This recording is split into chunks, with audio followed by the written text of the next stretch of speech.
ভাবুন তো একবার, যদি এমন একটা কার্ড থাকতো যা একাই আপনার ভারতীয় নাগরিকত্বের প্রমাণ হিসেবে কাজ করবে। হ্যাঁ, ভারতে একটা নতুন জাতীয় নাগরিকত্ব কার্ড আনার পরিকল্পনা নিয়ে বেশ কিছু রিপোর্ট সামনে আসছে, আর ঠিক এই বিষয়টা নিয়েই এখন জোর আলোচনা চলছে। চলুন এই ব্যাপারটার গভীরে গিয়ে দেখি ঠিক কি এই পরিকল্পনা, আর এর পেছনের প্রক্রিয়াটাই বা কীরকম। তো এর পেছনের মূল ভাবনাটা কিন্তু বেশ সহজ। এমন একটা কার্ড তৈরি করা যেটা প্রত্যেক ভারতীয় নাগরিকের জন্য ফাইনাল আইডেন্টিটি প্রুফ হবে।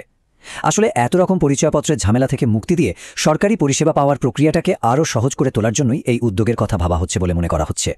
তাহলে চলুন এই কার্ডটা ঠিক কিভাবে তৈরি করা হবে, তার যে একটা প্রক্রিয়ার কথা শোনা যাচ্ছে সেটা একটু ধাপে ধাপে বুঝে নেওয়া যাক। প্রস্তাবিত পরিকল্পনা অনুযায়ী পুরো ব্যাপারটা কয়েকটা ধাপে হবে। একদম প্রথমে স্যাম্পল রেজিস্ট্রেশন সিস্টেম বা SIR আর জনগণনার মাধ্যমে ডেটা কালেক্ট করা হবে, মানে দেশের জনসংখ্যার একটা পরিষ্কার ছবি তৈরি করা আর কি। এরপর সেই তথ্যের ভিত্তিতে তৈরি হবে দেশজোড়া জাতীয় নাগরিক পঞ্জি বা NRC, যেটা হবে ভারতীয় নাগরিকদের একটা ফাইনাল লিস্ট। আর সবশেষে শুধুমাত্র সেই ভেরিফাইড নাগরিকদেরই এই নতুন কার্ডটা দেওয়া হবে।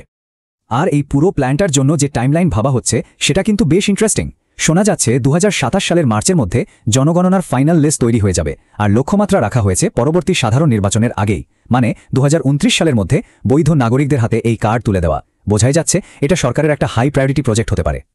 কিন্তু এখানেই গল্পটা আরও একটু জটিল হয়ে উঠছে। এই নতুন পরিকল্পনাটা ন্যাশনাল পপুলেশন রেজিস্টার বা NPR নামে যে একটা সিস্টেম অলরেডি আছে সেটার উপর একটা বড়সড় প্রশ্নচিহ্ন তৈরি করে দিয়েছে। আর এখানেই একটা বড় প্রশ্ন উঠে আসছে, ন্যাশনাল পপুলেশন রেজিস্টার বা NPR এর কী হবে? এতদিন কিন্তু NPR-কেই জাতীয় নাগরিক পঞ্জি বা NRC তৈরির প্রথম ধাপ হিসেবে দেখা হচ্ছিল।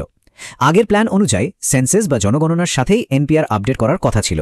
কিন্তু অবাক করার মতো ব্যাপার হলো রিসেন্ট নোটিফিকেশনে এর কোনো উল্লেখই নেই। এই বদলটাই কিন্তু আসল বিভ্রান্তি তৈরি করেছে। দেখুন, 2018 সালের নোটিফিকেশনে কিন্তু পরিষ্কার বলা ছিল যে জনগণনা আর NPR একসাথেই হবে, কিন্তু এখন যে নতুন নোটিফিকেশনটা এসেছে সেখানে NPR এর কোনো কথাই নেই। এটা পলিসিতে একটা বড়সড় পরিবর্তনের ইঙ্গিত দিচ্ছে। এখানে একটা ব্যাপার কিন্তু মাথায় রাখতে হবে, 2015 সাল থেকে আপডেট করা একটা NPR কিন্তু অলরেডি আছে, আর তাতে 119 কোটি বাসিন্দার ডেটা রয়েছে।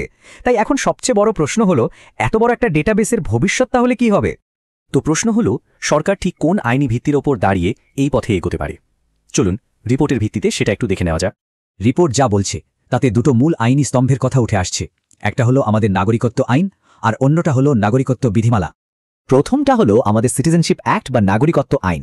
2004 সালে এটাতে একটা সংশোধন আনা হয়, আর সেই সংশোধনই কেন্দ্রীয় সরকারকে দেশের সমস্ত নাগরিকের একটা রেজিস্টার তৈরি করার আর তাদের আইডেন্টিটি কার্ড দেওয়ার ক্ষমতাটা দেয়। আর দ্বিতীয়টা হলো 2003 সালের সিটিজেনশিপ রুলস। এই নিয়মটা আরও পরিষ্কার করে বলে দেয় যে যাদের নাম ন্যাশনাল রেজিস্টার অফ সিটিজেন্স বা NRC-তে থাকবে তাদের নাগরিকত্ব কার্ড দেওয়াটা বাধ্যতামূলক। বেশ, তাহলে প্রক্রিয়া, আইনি ভিত্তি এসব তো বোঝা গেল, কিন্তু এখন প্রশ্ন হলো এর পরে কি? ভবিষ্যতে ঠিক কি হতে পারে? এখানে একটা কথা কিন্তু খুব স্পষ্টভাবে মনে রাখতে হবে, আমরা এতক্ষণ যা যা আলোচনা করলাম তার পুরোটাই কিন্তু মিডিয়া রিপোর্ট আর ভেতরের আলোচনার ওপর ভিত্তি করে। সরকার কিন্তু অফিসিয়ালি এখনও এই বিষয়ে কোনো ঘোষণা বা নোটিফিকেশন জারি করেনি। সবশেষে এই প্রশ্নটাই হয়তো থেকে যায়, তাহলে কি একটাই জাতীয় নাগরিকত্ব কার্ড ভারতের পরিচয়ের ভবিষ্যৎ হতে চলেছে? একদিকে যেমন পরিচয়পত্র নিয়ে সব জটিলতা কমানোর একটা সম্ভাবনা দেখা যাচ্ছে, তেমনি অন্যদিকে ডেটা প্রাইভেসি আর কারা এই প্রক্রিয়া থেকে বাদ পড়তে পারেন সেই নিয়েও কিন্তু বড়সড় প্রশ্ন থাকছে। এর উত্তরটা হয়তো সময় দেবে।